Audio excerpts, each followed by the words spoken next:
Oke, assalamualaikum warahmatullahi wabarakatuh. Kembali lagi kita akan bahas tentang lanjutan video-video sebelumnya. Udah hampir 1 minggu saya nggak bikin video, jadi di video kali ini saya akan meneruskan lanjutan materi dari video sebelumnya. Video sebelumnya saya buat tentang bagaimana caranya menguji suatu hipotesis dalam sebuah penelitian menggunakan Pirate Sample T-Test dalam aplikasi SPSS. Saya jelaskan sedikit dulu. Pirate Sample T-Test itu digunakan untuk mengetahui apakah suatu variabel itu berpengaruh terhadap variabel yang lain. Karena kalau dalam penelitian itu ada variabel dependent dan variabel independent, variabel terikat dan variabel bebas. Nah, Pirate Sample T-Test itu digunakan untuk mengetahui suatu pengaruh dari satu variabel terikat terhadap variabel bebas. Jadi ada atau tidak pengaruhnya. Contohnya, ketika saya ingin mengetahui apakah suatu metode pembelajaran dapat mempengaruhi atau meningkatkan hasil belajar siswa. Apakah itu metode yang sudah ada atau saya merancang sendiri metode itu. Jadi dicobakan dulu, try to something, mencobakan sesuatu yang baru atau sesuatu yang sudah ada untuk mengujinya terhadap variabel yang lain, ya. Nah, itu fungsinya dari Pirate Sample T-Test. Jadi hanya ingin mengetahui ada pengaruhnya atau tidak. Nah, di video saya sebelumnya juga ada yang namanya uji R-square. Uji R-square itu digunakan untuk mengetahui tingkat keberpengaruhan, berapa persen pengaruhnya terhadap variabel lain. Misalnya tadi suatu metode saya terapkan dalam sebuah pembelajaran untuk meningkatkan hasil belajar siswa. Nah, saya ingin tahu seberapa besar pengaruhnya dalam bentuk persentase. Maka kita harus menguji dengan menggunakan uji R-square, menggunakan metode regresi linear. Sudah saya jelaskan juga di video saya sebelumnya. Hari ini saya akan menjelaskan tentang Independent Sample T-Test. Apa itu Independent Sample T-Test? Independent Sample T-Test itu satu menu yang ada di aplikasi SPSS yang berfungsi untuk mengetahui perbedaan dari kedua variabel bebas. Misalkan saya ingin mencobakan dua metode pembelajaran yang berbeda terhadap tingkat kecerdasan siswa. Jadi metode mana nih yang paling baik, metode A atau metode B, untuk meningkatkan kecerdasan siswa atau meningkatkan hasil belajar siswa. Nah, jadi tugasnya si Independent Sample T-Test ini, dia nanti akan menghitung apakah kedua kelompok ini ada bedanya atau enggak. Nah, ketika hasilnya nanti ada bedanya, terdapat perbedaan, tinggal dilihat saja nanti dari rata-ratanya besar mana. Nah, itulah yang baik, gitu, yang lebih bagus daripada kelompok yang lainnya. Kenapa Pirate Sample T-Test dan Independent Sample T-Test harus diujikan untuk menguji sebuah hipotesis? Karena dalam suatu penelitian kita harus mengeneralisasikan hasil dari penelitian pada suatu sampel, ya. Kalau misal kita hanya meneliti pada satu kelompok saja dan hasilnya terlihat, maka hasil itu hanya akan berlaku untuk kelompok itu saja ketika kita hanya melihatnya dari rata-ratanya saja, rata-rata data, ya. Tapi ketika kita ingin mengeneralisasikan hasil dari penelitian itu sehingga bisa dimanfaatkan oleh populasi yang sangat besar, maka uji hipotesis, uji T ini harus dilakukan, baik itu Pirate Sample T-Test maupun Independent Sample T-Test. Jadi fungsinya uji hipotesis itu, uji T itu untuk mengeneralisasikan hasil dari penelitian. Jadi kalau misalnya sampelnya sampel sampel jenuh, ya sudah, hasil dari penelitian itu, dan dilihat dari rata-rata saja, hasil penelitian itu hanya berlaku untuk kelompok tertentu. Jadi kalau saya analogikan, saya menciptakan suatu obat sakit kepala, lalu saya uji cobakan kepada 10 orang berusia 18 tahun dengan kriteria tertentu, dan obat itu ternyata berhasil. Namun belum tentu obat itu berhasil digunakan untuk semua orang. Cara untuk obat itu bisa digunakan untuk semua orang, maka harus dilakukan uji dulu. Uji yang dilakukan yaitu tadi Paired Sample T-Test dan Independent Sample T-Test. Ya, paham ya?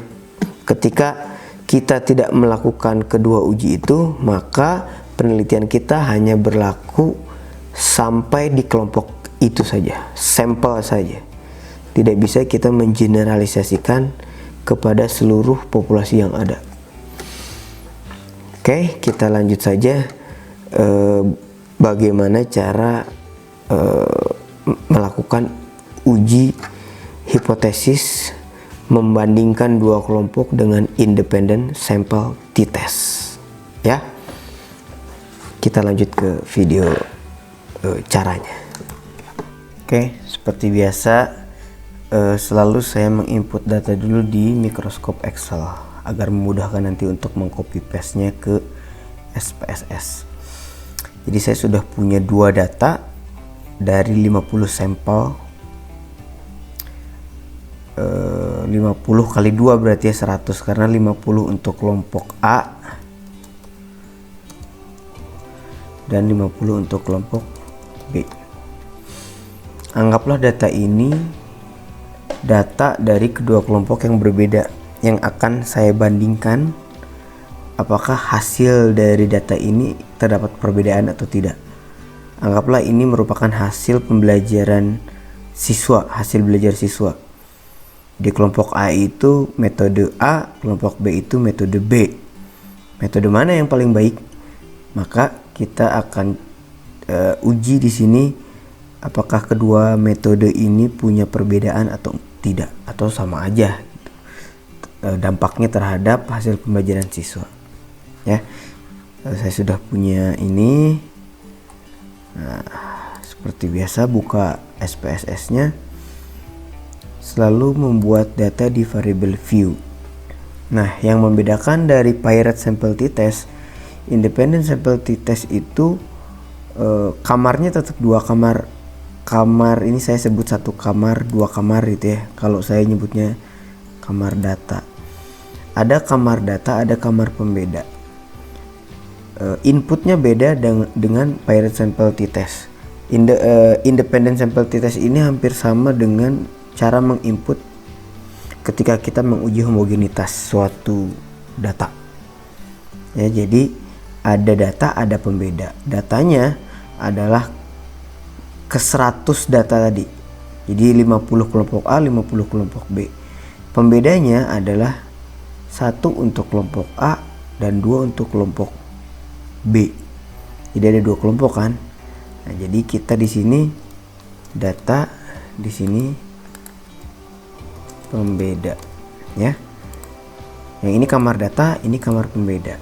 Kalau kamar data, contoh itu tadi datanya hasil apa? Misalnya hasil belajar siswa, ya. Nah, pembedanya 2 tadi apa jenisnya? Apakah metode, model, kelompok kan yang jelas. Kalau tadi saya nyebutnya metode pembelajaran. Ada 2 metode pembelajaran dalam penelitian yang saya lakukan. Nah, karena kamar nomor 2 ini bukan kamar data tapi kamar pembeda, maka isinya nanti bukan data tapi pembeda. Simbolnya 1 dan 2. 1 itu untuk kelompok A dan 2 itu untuk kelompok B. Maka di values-nya harus kita atur dulu. Di sini ada values, atur dulu. 1 untuk kelompok metode A, ya, di add. 2 untuk kelompok metode B di add. Setelah ini oke, ya. Jadi setelah di variable view kita buat 2 kamar, maka di data view juga ada 2 kamar. Kamar pertama itu kamar data, kamar 2 itu kamar pembeda. Bedanya dengan dengan pirate sample t-test, kalau pirate sample test itu posisinya 2 data tadi di input sejajar, data 1, data 2. Nah, kalau di independent sample t-test kita harus mengurut dari atas sampai ke bawah, satu jajar gitu. Nanti nomor 1 sampai 50 kelompok A, nomor 51 sampai 100 itu kelompok B. Ya, ini contohnya nih. Kelompok A kita input dulu, di copy, di sini di paste, ya. 50. Nah, 51 kita isi yang kelompok B di kolom 51D. Copy, kita masukin di sini. Nah, pembedanya kan tadi dari 1 sampai 50 itu kelompok A atau kelompok 1, ya. Tadi kita sudah bikin simbol 1 itu untuk kelompok metode A, 2 itu untuk kelompok metode B. Maka tinggal kita isi aja 1 sampai 50 kan tadi 1 terus, ya. Diisi terus.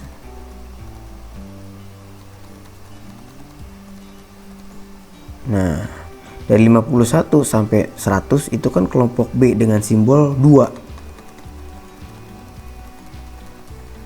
Ini praktisnya kalian buat dulu di Excel, ya.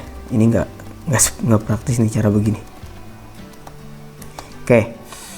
Setelah di input datanya 1 sampai 50 itu kelompok 1, 51 sampai 100 itu kelompok 2.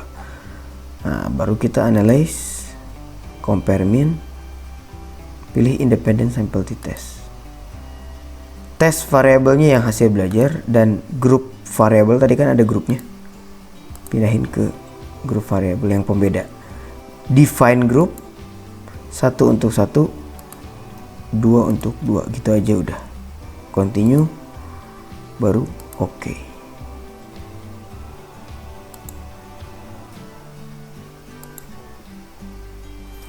Nah, setelah itu sudah keluar nih tabelnya. Tabel yang mana yang digunakan? Tabel yang independent sample t-test. Fokus di hasil sig-to-tile, ya. Karena yang akan kita gunakan adalah data yang signifikansi to tile 0,666. Nah, bagaimana cara memutuskan bahwa kedua kelompok ini terdapat perbedaan atau tidak terdapat perbedaan? Maka seperti biasa kita harus buat kriteria pengambilan keputusan.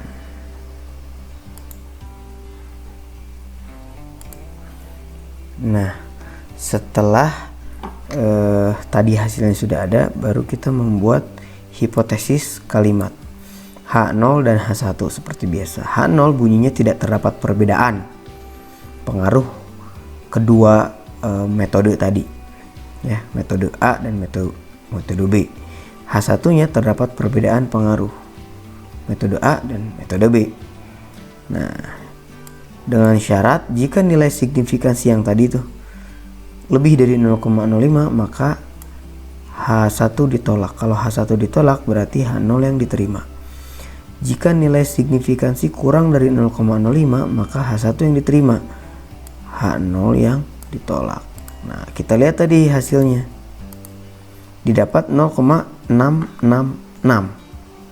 Tinggal tulis aja 0,666. Ternyata 0,666 itu lebih dari 0,05, maka dapat disimpulkan bahwa H1 ditolak. Kalau H1 ditolak berarti H0 diterima. Jadi artinya dalam penelitian ini tidak terdapat perbedaan pengaruh, ya. antara metode A dan metode B tadi. Jadi nggak ada pengaruhnya tuh si dua metode tadi terhadap hasil belajar siswa. Metode A dan metode B ya hasilnya sama segitu-gitunya. Tidak ada yang lebih baik, tidak ada yang lebih buruk. Gitu. Itu kesimpulan akhir. Oke. Sampai di sini kalian sudah mengerjakan uji hipotesis kesamaan dua rata-rata untuk dua pihak, artinya dua kelompok ya, menggunakan independent sample t-test. Sampai jumpa di video selanjutnya. Assalamualaikum warahmatullahi wabarakatuh.